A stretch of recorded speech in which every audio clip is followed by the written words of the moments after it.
मेरठ हत्याकांड में एक नया मोड़ सामने आया है। एक और जहां पुलिस इस मामले में हर एक सबूत इकट्ठा कर रही है, तो वहीं न्यूज 18 ने मृतक सौरभ के दोस्तों से भी बात की है। दोस्तों ने बताया कि मुस्कान और सौरभ की मुलाकात कब हुई थी। सौरभ के दोस्तों ने मुस्कान के घर वालों पर भी सवाल उठाए। उनके मुताबिक मुस्कान का परिवार खुद को बचाने के लिए ड्रामेबाजी कर रहा है। तो मेरठ मर्डर कांड से जुड़ी इस वक्त की बहुत बड़ी खबर आपकी टेलीविजन स्क्रीन पर। एक और जहां पुलिस इस मामले में हर एक सबूत को इकट्ठा कर रही है, तो वहीं न्यूज 18 ने मृतक सौरभ के दोस्तों से बातचीत की है। हमारे साथ उसके कुछ दोस्त हैं जो पल पल के विषय में जानते हैं उन दोनों के बारे में। ये बताएं, क्या किस तरीके की थी मुस्कान और कैसे इन दोनों की शादी, कहाँ मुलाकात हुई? इनकी मुलाकात हुई थी एक ट्रेन में। ये फैमिली के साथ कहीं घूमने गए थे, तो वहाँ ट्रेन में इनकी मुलाकात हुई थी मुस्कान से। तो ट्रेन में मुलाकात होने के बाद धीरे धीरे इनकी बातचीत हुई। धीरे धीरे बातचीत होते होते इनकी लव स्टोरी में बदल गई। फिर उसके बाद यहाँ जब मेरठ आ गए, फिर थोड़े टाइम बाद उन्होंने प्लानिंग बनाया भागने का। ये मतलब सुबह के टाइम घर से भाग गए। कुछ टाइम बाद घर से ही भाग गए। फिर सबने ढूंढा, सबने इन्हें ढूंढा, ये नहीं मिले। ये फिर काफी टाइम बाद मिले, हफ्ते 10 दिन बाद अपनी दिल्ली मिले। इसने भी कंफर्म करा, फिर ये दिल्ली मिले उनको। कितना पॉजिटिव था इसके लिए सौरभ, और कैसे क्या क्या किया इसने? सौरभ ने इसके लिए सब कुछ करा, पानी भी पिलाया, सब कुछ, हर चीज करने को तैयार है सौरभ। सौरभ ने सब कुछ करा इसके लिए, लेकिन उसने क्या किया? उसके लिए कुछ भी नहीं किया। उसने इतना गलत करा, हमें इतना दुख है। मेरा दोस्त था, साथ में रहते थे, उठते बैठते थे, लेकिन उसके ज्यादा बहुत दुख है। कैसी थी मुस्कान? मुस्कान क्या करती थी घर में जब शादी हो? मुस्कान के बर्ताव संहिता घर के अंदर अलग अलग वो रोली से रखती थी कि मैं चुड़ैल हूँ, ये चुड़ैल से करा दूंगी, वो करा दूंगी। मेंटली डिस्टर्ब थी। तंत्र मंत्र करती थी। तंत्र मंत्र उसके नाना जी करते हैं। नाना जी जो तंत्र मंत्र से है, तो मुस्कान का फर्क भी उसी तरह का ही है। इसके अलावा मैं ये पूछना चाहता हूँ कि जिस तरीके से सौरभ की हत्या हुई, कितना असर पड़ा? दोस्त क्या चाहते हैं आज? दोस्तों का मन क्या कह रहा है? मेरा मन तो उस लड़की को फांसी ना देके नरक में ऐसी जगह मिले, उसको तेजाब से गला के मारा दे, दोनों को ही बिल्कुल जान से मार दे, आदत सजा दे दे। ऐसे सजा दे, जिंदगी में कोई सोचा ही नहीं कि कभी ऐसा काम करने के लिए। और मेरठ हत्याकांड की पुलिस हर एंगल से और बारीकी से जांच पड़ताल कर रही है। मेरठ एसपी सिटी ने न्यूज 18 से खास बातचीत की और बताया कि पुलिस की एक टीम हिमाचल रवाना की गई है, जहां कैब ड्राइवर से भी पूछताछ होनी है। कलेक्ट किए जा रहे हैं और जो ड्राइवर थे उनको भी बुलाया गया है पूछताछ के लिए, उससे भी आज पूछताछ की जाएगी। और एक टीम हमने शिमला भी भेजी हुई है जो वहाँ पे एविडेंस कलेक्ट करेगी। अभी फ़िलहाल एविडेंस कलेक्शन का काम चल रहा है। लोगों से जो जहाँ इन लोगों ने शॉपिंग वगैरह की थी, जहाँ गए थे, उनसे पूछताछ की जा रही है और जल्दी इन दोनों का भी रिमांड लेके इनसे भी दोबारा विस्तृत पूछताछ की जाएगी। जी, कैब ड्राइवर को लेकर के क्या अपडेट है? कैब ड्राइवर से कुछ बातचीत आप लोगों की हुई है और उसने अब तक की पूछताछ में क्या बताया? जी, आज उन्हें बुलाया गया है। वो भी अब जब आएंगे तो उनसे विस्तृत रूप से पूछताछ की जाएगी। वो कहाँ लेके गए थे, कैसे ले गए थे और कितने दिन तक उनके साथ रहे थे। जो सौरभ के परिवार वाले हैं उनसे हमारी बातचीत हुई है। उनका ये कहना है कि भाई इसकी जांच पड़ताल और गहन होनी चाहिए, फैमिली मेंबर्स को लेकर भी जांच पड़ताल होनी चाहिए और गहनता से पड़ताल होगी तो कुछ और तथ्य भी सामने आएंगे। देखिए, जो अभी फ़िलहाल जो एविडेंसेस मिले हैं, जो कन्फेशन है उनका और जितने भी अभी सबूत मिले, वो भी इन दो लोगों के ऊपर ही इशारा कर रहे हैं। परंतु हम लोग अभी और भी इसमें जांच चल रही है, अभी विवेचना जारी है। इनके बैंक अकाउंट्स की डिटेल ली जा रही है। इनसे जितने भी इनके संबंधी थे, जो इनके दोस्त वगैरह थे, जो इनके साथ उठते बैठते, सबसे पूछताछ की जा रही है। और कोई और भी फैक्ट सामने आएगा तो उसको भी विवेचना का पार्ट बनाया जाएगा और अगर लगता है कोई और भी शामिल तो उसके खिलाफ भी कार्रवाई की जाएगी। अच्छा, सौरभ मर्चेंट नेवी में कब से था और कब से ये लंदन में रह रहा था, इसके बारे में कोई पड़ताल हुई?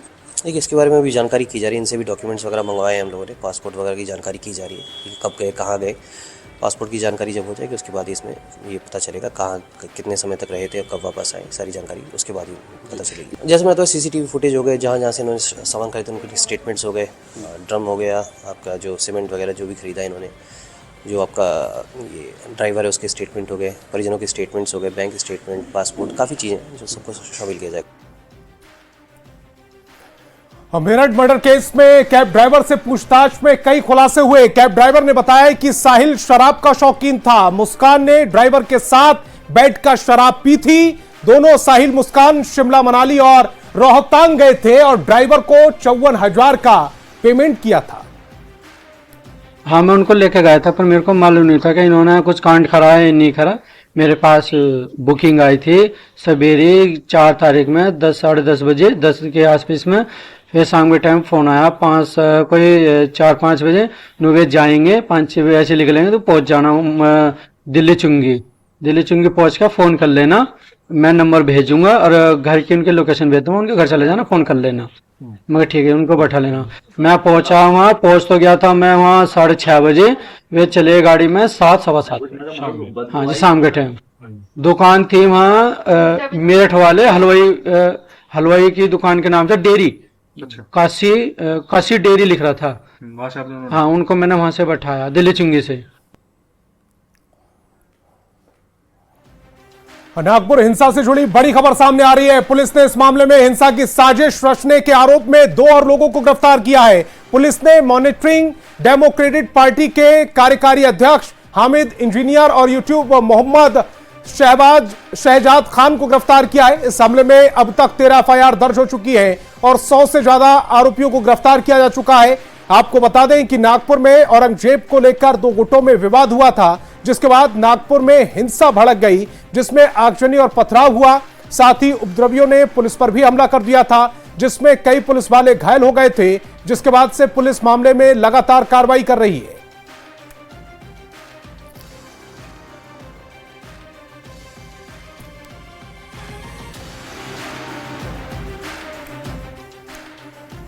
महाराष्ट्र सरकार ने आगरा में छत्रपति शिवाजी महाराज के लिए एक भव्य स्मारक बनाने की योजना को मंजूरी दे दी। महाराष्ट्र सरकार ने इसे लेकर शासनादेश भी जारी कर दिया है। छत्रपति शिवाजी महाराज का यह स्मारक उस जगह बनाया जाएगा जहां शिवाजी महाराज को औरंगजेब ने नजरबंद किया था। यह स्मारक शिवाजी महाराज की वीरता और साहस का प्रतीक होगा। कुछ दिनों पहले आगरा पहुंचे महाराष्ट्र के सीएम देवेंद्र फडणवीस ने इच्छा जाहिर की थी कि जिस जगह शिवाजी महाराज को नजरबंद किया गया था, उस जमीन को अधिग्रहित करके महाराष्ट्र सरकार वहां एक भव्य स्मारक बनाएगी। अब फडणवीस सरकार ने छत्रपति शिवाजी महाराज के स्मारक के लिए बजट में जरूरी फंड को आवंटित कर दिया है।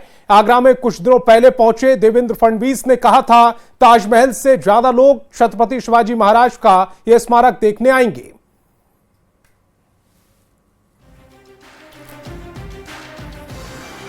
भव्य दिव्य स्मारक बनेगा, लेकिन एक याचक के रूप में मैं आपके माध्यम से योगी जी से प्रार्थना करना चाहता हूं, हमें आप अनुमति दीजिए। महाराष्ट्र की सरकार इसको अधिग्रहित करेगी, महाराष्ट्र की सरकार इसको एक्वायर करेगी और महाराष्ट्र की सरकार यहां पर एक छत्रपति शिवाजी महाराज का स्मारक तैयार करेगी।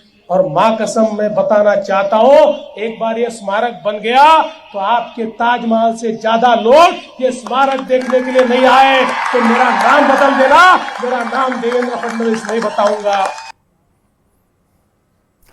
और गिरिडीह से बड़ी खबर मिल रही, छत टूटकर गिरने से 2 मजदूरों की मौत हो गई है। निर्माणाधीन स्कूल की छत टूटकर गिरी, काम कर रहे 2 मजदूरों की दबकर मौत हो गई।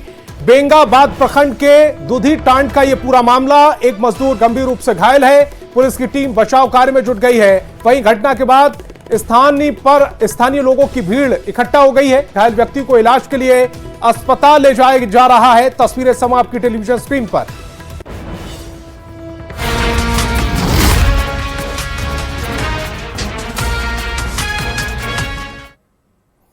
आज बिहार दिवस है। 113 साल पहले आज के ही दिन 1912 में बंगाल से अलग होकर बिहार अलग राज्य बना।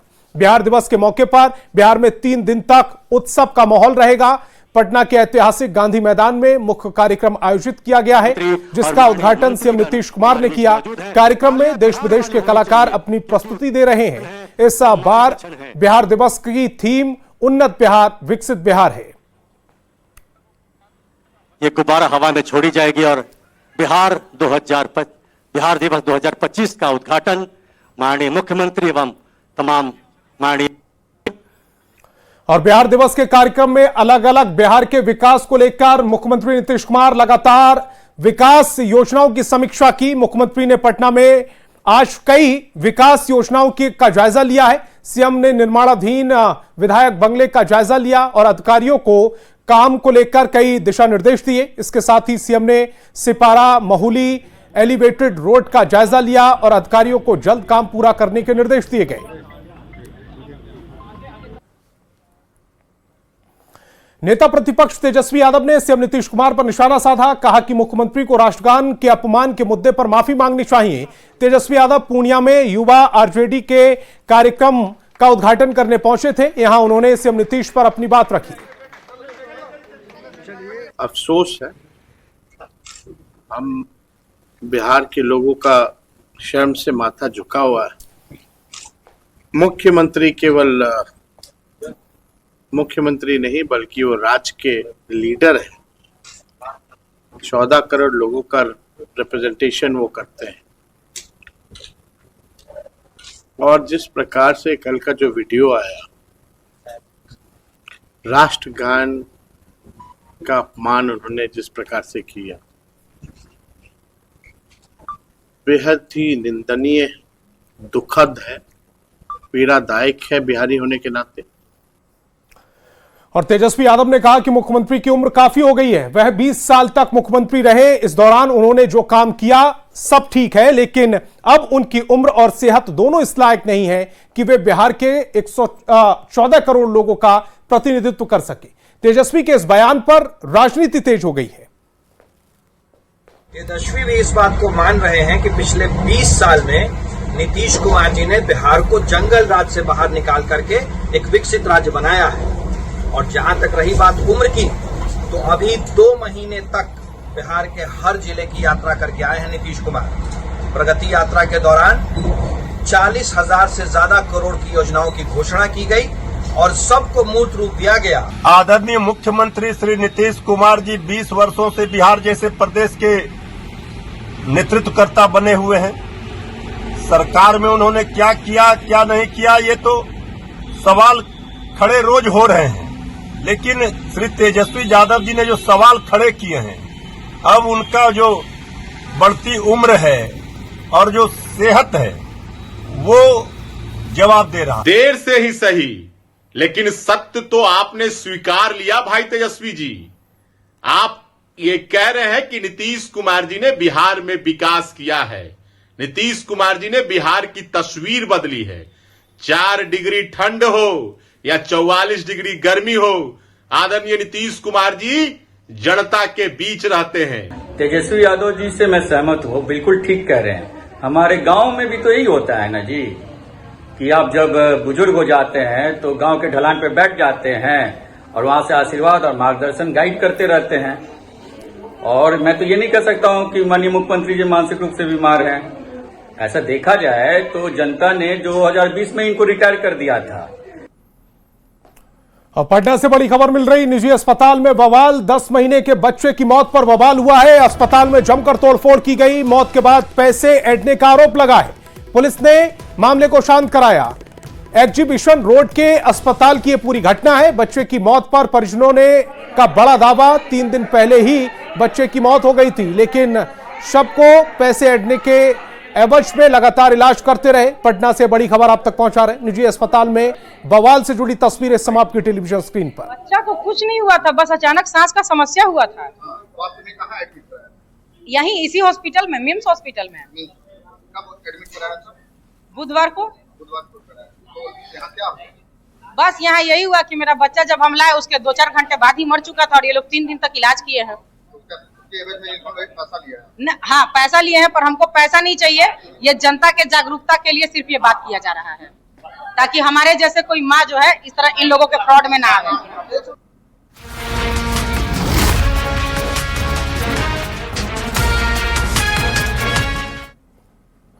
और बात लॉ एंड ऑर्डर की। बिहार में अब अपराधियों का एनकाउंटर वाला इलाज शुरू हो चुका है। अगर कोई अपराध करेगा या कानून व्यवस्था के लिए चुनौती बनेगा तो पुलिस की गोलियों का शिकार होगा और उसकी जगह जेल में या अस्पताल में होगी। अररिया में पुलिस ने एक बार फिर एक अपराधी को पकड़ने की कोशिश की तो अपराधियों ने गोलीबारी कर दी, जिसके बाद जवाब में पुलिस और एसटीएफ के जवानों ने भी फायरिंग की है, जिसमें मोस्ट वांटेड अपराधी चुनमुन झा घायल हुआ है और बाद में इलाज के दौरान सदर अस्पताल में उसकी मौत हो गई। हालांकि इस मुठभेड़ की घटना में एसटीएफ के 4 जवान और नरपतगंज थाना प्रभारी भी घायल हुए हैं। सुबह 4 बजे हुए इस एनकाउंटर में अपराधी चुनमुन झा का पुलिस ने चैप्टर क्लोज कर दिया। लगातार पीछा किया जा रहा था, उसी क्रम में नरपतगंज में उसके रहने की सूचना मिली थी। उसी पर एसटीएफ ने उसे ट्रैक किया, रोका और साथ में नरपतगंज थाना प्रभारी भी था। उसी पर उसने पुलिस पर गोली चला दिया। पुलिस को भी अपना आत्मरक्षा पर गोली चलाना पड़ा, जिसमें घायल हुआ। घायल अवस्था में उसको उठा के नरपतगंज थाना ले गया नरपतगंज हॉस्पिटल। और पटना से बड़ी खबर, भूमि पूजन में हर्ष फायरिंग हुई है। हर्ष फायरिंग का वीडियो वायरल हो रहा है। ऑटोमेटिक राइफल से फायरिंग हुई है। कानून की धज्जियां उड़ाई गई हैं। बिल्डर मौर्या होम्स का भूमि पूजन हो रहा था। दबंगों की दबंगई सामने आई। न्यूज 18 हालांकि वायरल वीडियो की पुष्टि नहीं करता है। पटना से इस वक्त की बड़ी खबर, भूमि पूजन में हर्ष फायरिंग हुई है। तस्वीरें समाप्त की टेलीविजन स्क्रीन पर हैं। हवाई फायरिंग का वीडियो वायरल हो रहा है। ऑटोमेटिक राइफल से फायरिंग की गई है। कानून की धज्जियां उड़ाई गई। सरेआम धज्जियां उड़ाने की ये तस्वीरें समाप्त देख पा रहे हैं। बिल्डर मौर्या होम्स का भूमि पूजन हो रहा था। दबंगों ने कानून को हवा में उड़ा दिया। न्यूज 18 हालांकि वायरल वीडियो की पुष्टि नहीं करता। तो तस्वीरें सब आपकी टेलीविजन स्क्रीन पर हैं।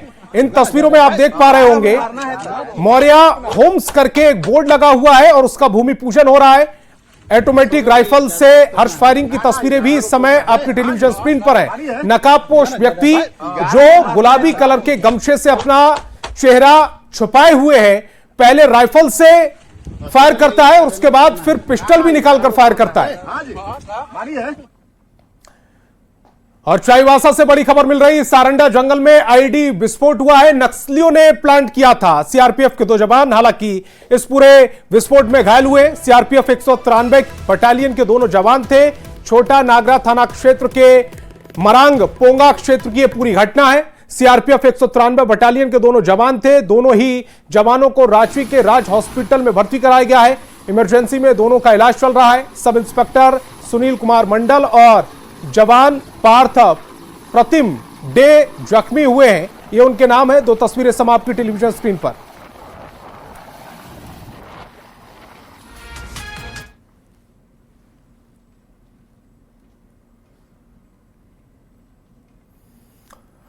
और आईपीएल के 18वें सीजन का मंच सज चुका है। टूर्नामेंट का पहला मैच अब से थोड़ी देर बाद defending champion Kolkata night Riders और रॉयल चैलेंजर्स बेंगलुरु के बीच कोलकाता में खेला जाएगा। ईडन गार्डन में खेला जाएगा। कोलकाता और बेंगलुरु के बीच 35 आईपीएल मैच खेले गए हैं। 21 में कोलकाता और 14 में बेंगलुरु को जीत मिली।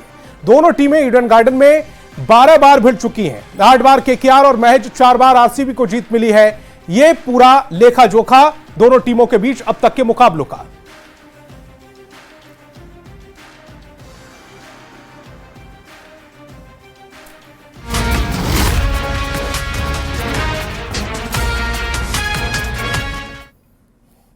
और big boss 13 fame Mahira Sharma का नाम हाल के दिनों में भारतीय क्रिकेटर मोहम्मद सिराज के साथ जोड़ा गया था।